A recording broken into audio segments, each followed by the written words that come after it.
छोटा सा गांव था जो खुशियों से सराबोर था। उस गांव की गलियों में एक छोटी सी दुकान थी, मुन्ना की मटन करी। दुकान का मालिक मुन्ना, उम्र 45 साल, दुबला पतला लेकिन फुर्तीला आदमी जो हमेशा मुस्कुराता रहता है। और उसकी उम्र थी 45 साल थी और उसकी पत्नी थी लक्ष्मी, शांत, धैर्यवान और बेहद मेहनती। वो घर और दुकान दोनों को बखूबी संभालती है। उसकी उम्र थी 40 साल और उनका एक बेटा भी था जो कि उसका नाम था रमेश, युवा, उत्सुक और अपने पिता का बड़ा सम्मान करता है। उसकी उम्र थी 20 साल।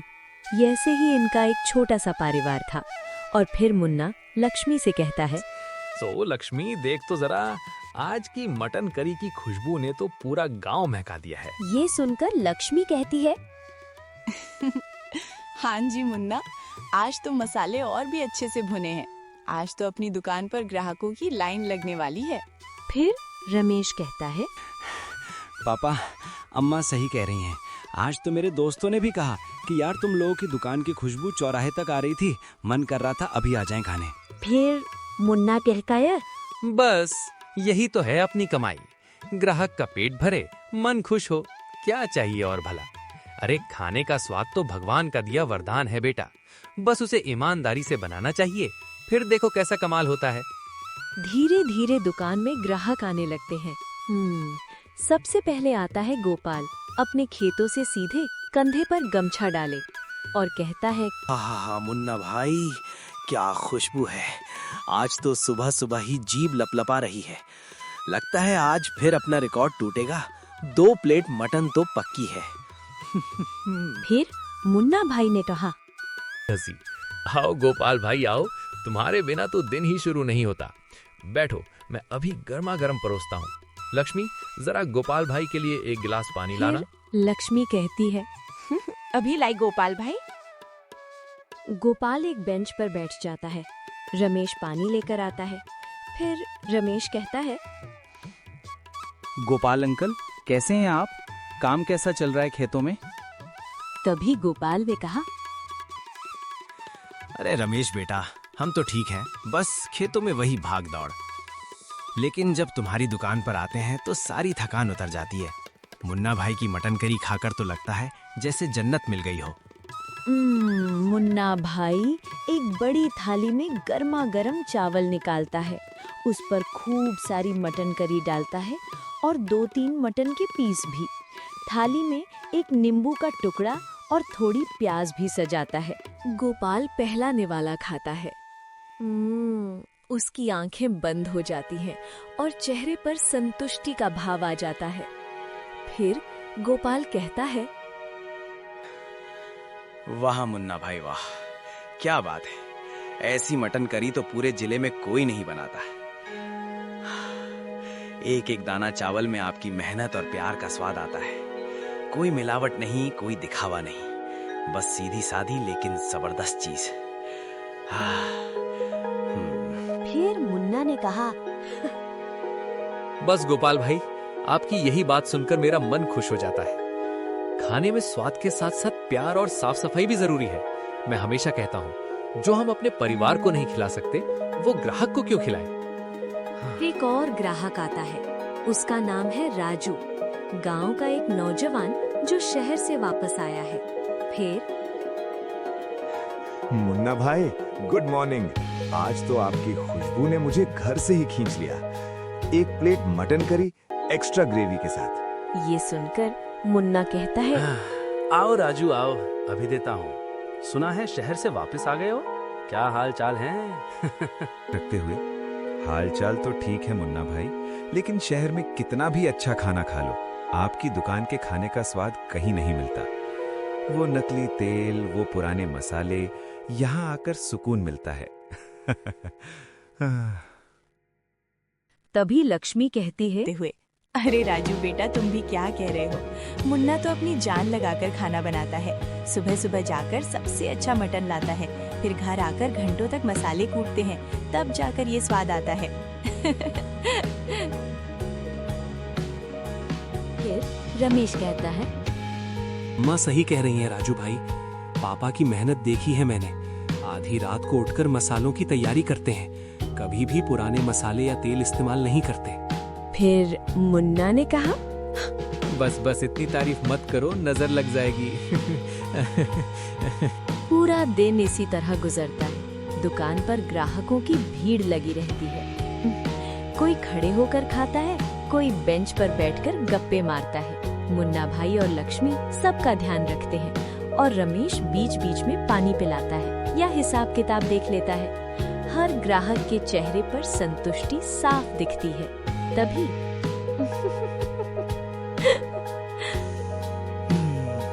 मुन्ना भाई, आप सच में कमाल करते हो। इतना शुद्ध और स्वादिष्ट भोजन आजकल मिलता कहाँ है। मेरे बच्चे भी आपकी मटन करी के दीवाने हैं। आज तो उनके लिए पैक करवा कर ले जा रहा हूँ। ये सुनकर मुन्ना कहता है, अरे मोहन भाई, बच्चों के लिए पैक करवा रहे हो तो ग्रेवी थोड़ी ज्यादा डाल देता हूँ। जब बच्चे खुश तो मैं खुश।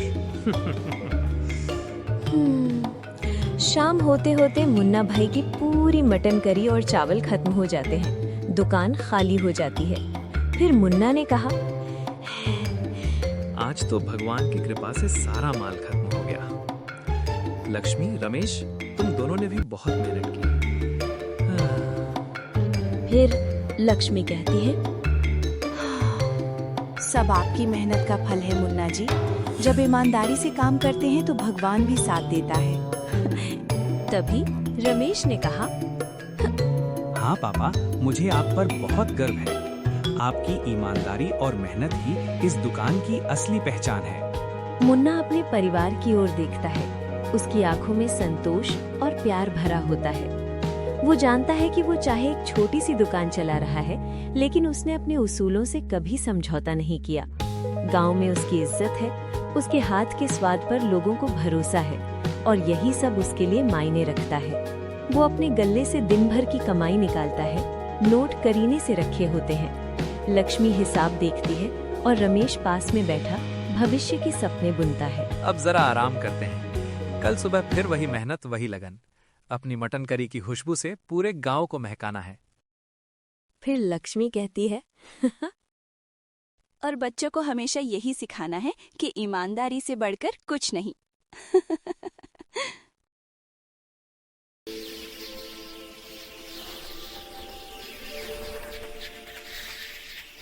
फिर अगले दिन सुबह नंदू के बन रहे होटल के पास नंदू कहता है, अरे गंगाराम, काम जरा तेजी से करो। मुझे ये कोठी दिवाली से पहले चाहिए। मेरी इज्जत का सवाल है। फिर गंगाराम ने कहा, मालिक, आप चिंता मत करो। दिन रात एक करके काम करवा रहा हूँ। सीमेंट, ईंट, मजदूर सब कुछ अपनी निगरानी में है।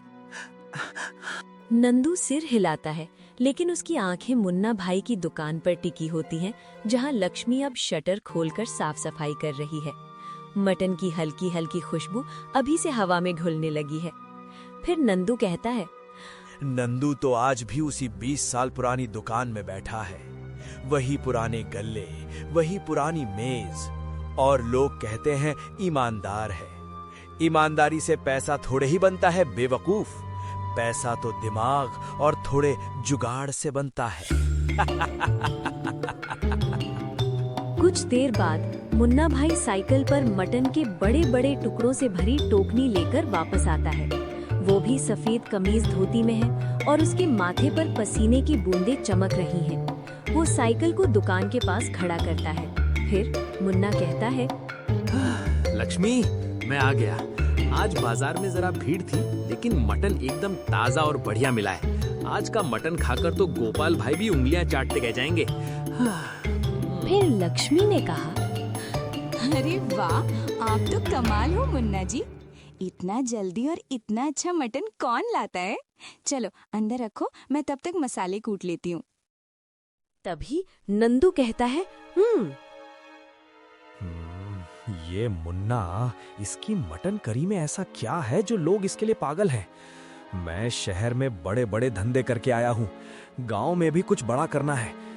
ये छोटी मोटी दुकान चलाकर क्या फायदा? लेकिन ये मुन्ना की दुकान गांव में इतनी मशहूर क्यों है? दिन बढ़ता है और मुन्ना भाई की दुकान ग्राहकों से गुलजार होने लगती है। दोपहर तक दुकान में वैसी ही रौनक है जैसी पहले थी।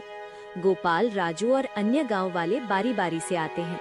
फिर गोपाल कहता है, गोपाल भाई, आ गया आपका सबसे वफादार ग्राहक। गर्मा गर्म मटन करी जैसी आप बनाते हो। तभी मुन्ना ने कहा, आओ गोपाल भाई आओ, आज सुबह ही तुम्हारे लिए ताजा मटन लेकर आया हूँ। बैठो, अभी लगाता हूँ। तभी गोपाल ने कहा, हाँ।